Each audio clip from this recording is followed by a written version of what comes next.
সবকিছু ঠিক থাকলে আসছে ২০ আগস্ট দেশের ২৩তম রাষ্ট্রপতি নির্বাচন অনুষ্ঠিত হতে যাচ্ছে।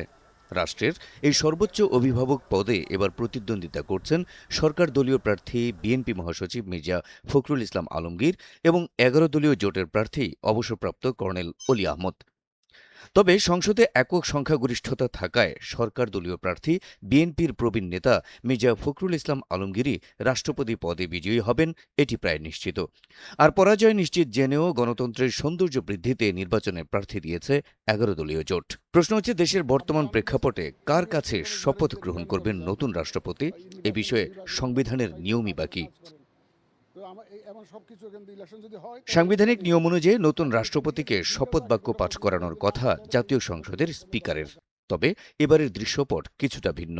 বর্তমানে জাতীয় সংসদের স্পিকার মেজর হাফিজুর রহমান বীর বিক্রম ভারপ্রাপ্ত রাষ্ট্রপতির দায়িত্ব পালন করছেন।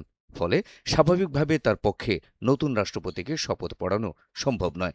সংবিধান অনুযায়ী এক্ষেত্রে রাষ্ট্রপতিকে শপথ পড়াবেন ভারপ্রাপ্ত স্পিকার ব্যারিস্টার কায়সার কামাল। সংবিধানের ৭৪-এর ৩ অনুচ্ছেদে বিষয়টি স্পষ্ট করা আছে। সংবিধানের ৭৪-এর ৩ অনুচ্ছেদ অনুযায়ী স্পিকার রাষ্ট্রপতির দায়িত্ব পালন করলে সংসদে স্পিকারের সকল কার্যাবলী ডেপুটি স্পিকার পালন করবেন, যেটি এখন পালন করছেন সংসদের deputy speaker barrister Kaiser Kamal. Speaker major Hafizuddin Ahmed ভারপ্রাপ্ত রাষ্ট্রপতি হিসেবে দায়িত্ব গ্রহণের পর থেকেই তিনি স্পিকারের দায়িত্ব পালন করছেন।